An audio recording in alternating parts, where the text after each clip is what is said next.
Cool deal. Yo, what's good, guys? It is your boy Wally J, and today we are back with some more of the daily takeaway. This is going to be a relatively shorter episode, just because I am about halfway through chapter 6 of Sapiens, and it's really getting good. But trying to be consistent with how much I'm reading every single day. Trying to remember that it's consistency over intensity. So, that being said, if you are joining me for the first time, I appreciate you. Thank you for joining the book club. We are diving into books on society, just to kind of understand the different social norms, the different things that the different things that went into place that ultimately got us to where we are today. And it's funny because the Barbie movie kind of sparked this. If you are curious about that, definitely go check out episode 1. Today, though, what I wanted to talk about is number one. First thing I'll share is I've been talking to a couple of people about Sapiens, and what this book is kind of getting into. I won't get into some of the fair thoughts that are out there, but what I do want to mention is that every book that I read, I definitely take more of a philosophical approach to it, especially books just on history. Because at the end of the day, I have to take I'm not going to say I take everything with a grain of salt, but I have to also understand that, number one, this person could be lying to me. And at the end of the day, I just want to read the book for the concepts that it's talking about. And yes, where things may be true, the biggest thing I want to be able to do is think about these concepts, these books, these things, right? Have more language, get more experience so that I can actually have more awareness of what is ultimately going on in my world.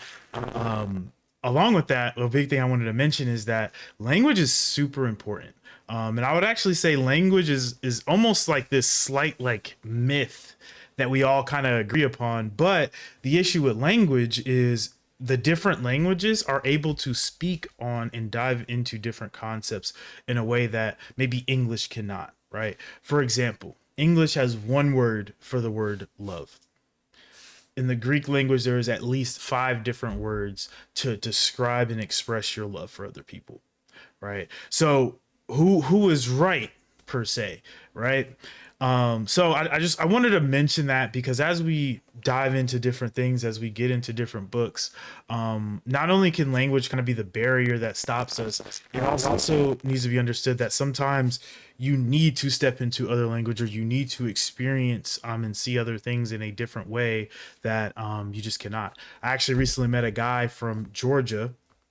He's a Georgian, and I was talking to him. He's like, yo, there are literally words that are in Georgian that are not in English that exactly express a certain something, right? So when they come up, he says that word. Yeah, I may not know what the heck he's talking about, but that is what speaks true to him. So that being said, obviously we have these different languages all across the world. Languages is going to be obviously something that helped bring us together, but also it is something that does divide us.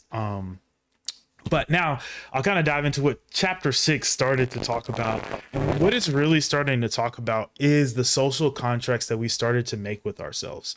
These things that started happening so that as people started living more on top of each other, how are we going to be living in harmony? One thing I wanted to mention is that this is probably the time in which we started getting really, really selfish. We started living for only ourselves in a way. And that's funny to say because a lot of farmers at this time were building multiple farms and getting into multiple animals because they were thinking about, hey, future generations. They're now thinking about the future. They're thinking about droughts. They're thinking about all these things. Something that was very foreign in concept before. Thinking about the future, thinking about 20, 30, 40, or even, hey, the next couple of years down the line was not something the hunters and foragers did, right? They essentially enjoyed the day. They knew what they had to get done. Yeah, there may be some things here and there that carried from day to day, but the point is they were able to lock in what they needed and then enjoy the rest of their lives, not be thinking about, well, dang, I may have a drought now, my crops may not be here. I may have an invader come invade my home, right? So very, very different just mindset, very, very different place to be, right? And I think that comes from when we start thinking about the future is, hey, what is mine? What am I going to have? And I think that comes with a level of just selfishness at the end of the day, right? How am I going to get to where I need to get, and how am I going to get what I need? Period. Next thing I kind of want to talk about and why we were kind of even moving into this selfish space, because it doesn't really make sense, right? We're moving into a realm where, yeah, we were moving in bands of 100, which means we were probably more intimate with the people that we met. We're also now in places where thousands, if not hundreds of thousands of people are living. So you may walk down the street, meet somebody, and never see them again. But the biggest thing was people started living in homes and they started having more possessions. They started having more of these things. The big difference in hunter foragers and where they lived was hunter foragers had an area that could span hundreds of square miles. Where now I live in a, stone and mud hut with a couple of farms around me. I pretty much everything that is mine is something that is within my sight or within my grasp.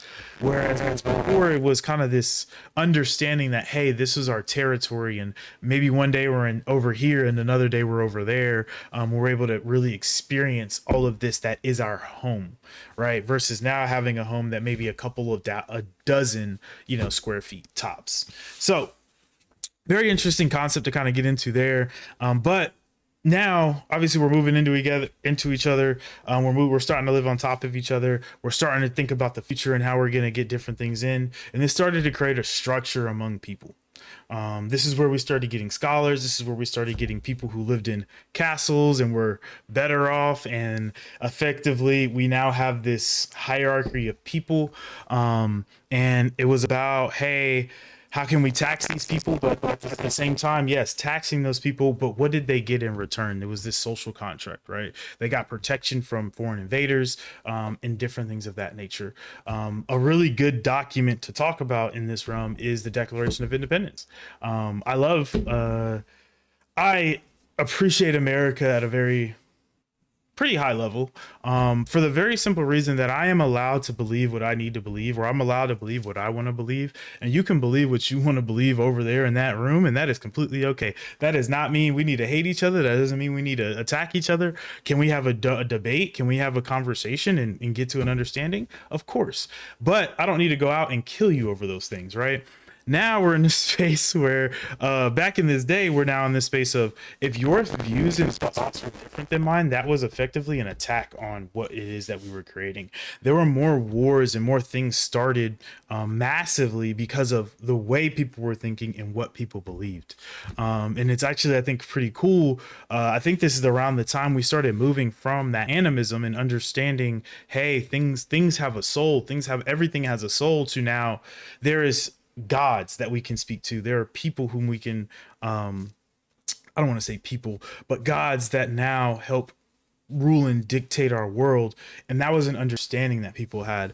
And at the end of the day, what I guess was what I'm trying to get to right now, in this chapter, is myths are the glue that hold not America, people together. So when people started living on top of each other and going in that realm, they were now able to have understandings and move in a way that, okay, cool, yeah, I may not know you, I may not talk to you, but we have a level of understanding and we can have a level of peace here. Or maybe I don't think the way that you do, but I can believe in what we are standing in here on, and I can move that way. So I appreciate you guys hanging with me today. Sorry I missed yesterday. We're definitely looking to remain consistent here, and I'm excited to get into tomorrow's bit of read to kind of finish out what this thought was getting into. But ultimately, I think the big thing that I wanted to share with you guys at the end of the day is we are tied together by the things that we cannot touch. We are tied together by the agreements that we have within ourselves, within the society